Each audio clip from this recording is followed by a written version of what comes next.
Hey everyone, welcome to this explainer. So today we're actually going to do things just a little differently. I'm putting on my tough love hat because honestly, we really need to have a brutally honest conversation about a career path that is intensely romanticized. We hear all the time that smart, driven people should just automatically become doctors, right?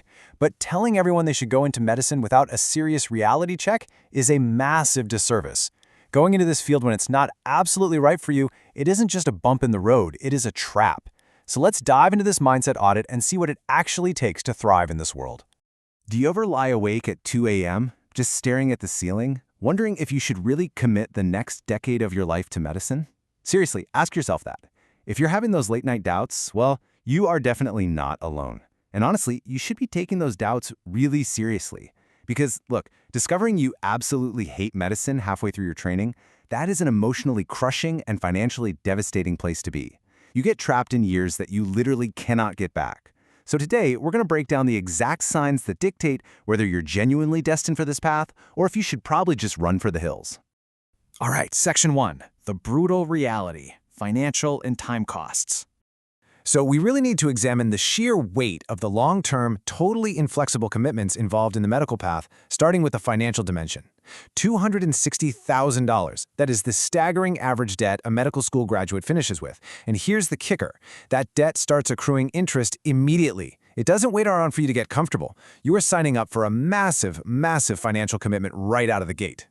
Now contrast that massive pile of debt with this number, $67,400. That is the average resident's salary. And when you actually break that down against the 60 to 80-hour work weeks or resident pulls, it translates to roughly $15 to $25 an hour. I mean, you might literally be making less per hour than retail workers, all while your engineering friends are pulling in solid salaries working totally normal hours. And remember, the match system completely locks you into your residency program. You can't just casually leave for a couple of years to figure things out and then come back. It is incredibly rigid. Moving on to Section 2, embracing the endless grind, a decade of preparation. Okay, so the financial cost is really just phase one. Now we have to shift to the cost in pure, sustained human effort. Because this is not a quick sprint, guys.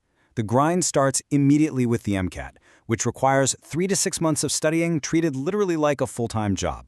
Then boom, 4 years of medical school. After that, you've got these mammoth USMLE step exams, requiring months of prep each, all while you're somehow balancing clinical rotations.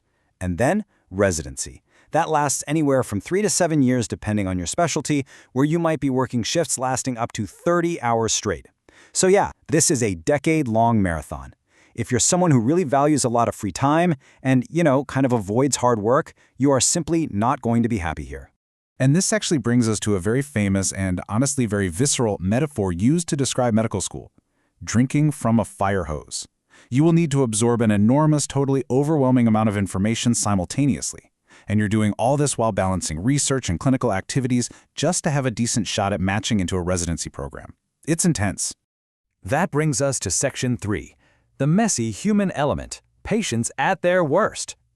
Now, pretty much every medical specialty involves human interaction. But clinical medicine really exposes you to people during their most vulnerable, scared, and sometimes downright hostile moments. Let's be totally real about what that actually looks like on the ground. It's the patient who yells at you during their absolute worst day. It's the family member who is constantly questioning every single decision you make. It's the person struggling with addiction who just keeps making the exact same mistakes over and over. This is the harsh reality. But the doctors who actually flourish, they understand that difficult patients are usually acting out of fear, not malice. Which leads us directly to this really pivotal question. Can you still find compassion for them? Do you actually love working with people even when they are at their absolute worst? The doctors who struggle the most are usually the ones who love the sanitized, idealized concept of, helping people, but they absolutely cannot handle the messy, highly unpredictable reality of human nature. All right, Section 4, a lifelong pursuit of knowledge, a lifelong commitment. To truly survive this path, you need to find the science of medicine intrinsically fascinating, not just some means to an end. Why? Well, because half of what you learn in medical school will be proved dead wrong or completely outdated within 5 years. The real challenge? You don't know which half. Because the science is constantly evolving, you must genuinely enjoy reading medical journals and adapting to new discoveries. If constant change overwhelms you, that's a massive red flag. But if new discoveries excite you, then you're wired perfectly for medicine. And this system absolutely demands this constant learning. Just check out this data on skyrocketing research requirements. For successful plastic surgery residency applicants, the average number of research items jumped from 19.1 in 2020 to a staggering 34.7 in just 4 years. Neurosurgery jumped from 23.4 to 37.4 in that exact same window. To put that into perspective, research is pretty much the only extracurricular that compounds throughout your entire career. It follows you all the way from college through your fellowship. It is truly a lifelong commitment. Next up, Section 5, Integrity Under Pressure, Gaming the System. Now, with academic requirements being this incredibly high, there is a massive temptation to try and game the system. But medicine has a funny way of revealing exactly who you are under pressure. On one side, we have short-term shortcuts, cramming, pulling all-nighters, simply memorizing things just to pass a test. The problem is, sleep deprivation totally hinders your focus, it impairs your critical thinking, and it actually robs you of what you tried to learn the night before.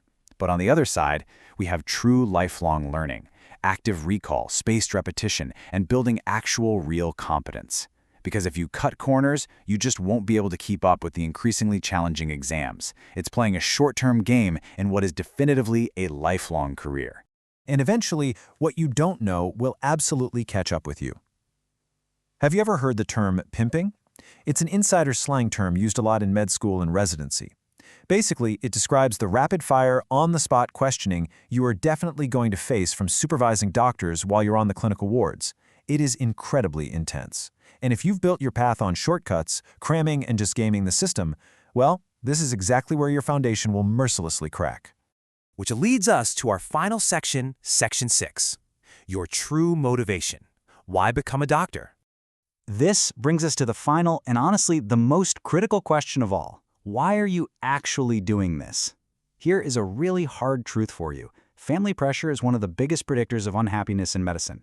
We hear all the time from students and residents who feel completely trapped. Why? Because they invested hundreds of thousands of dollars and literally years of their youth into a career they never actually wanted.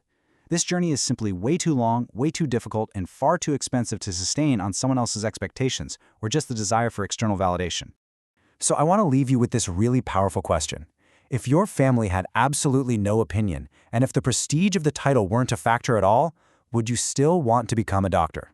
Because if you are truly drawn to the messy, grueling, beautiful reality of medicine for your own reasons, well then you have the critical predictor of long-term satisfaction. Take some time to deeply introspect on that. Thanks for joining me on this explainer, and I will catch you in the next one.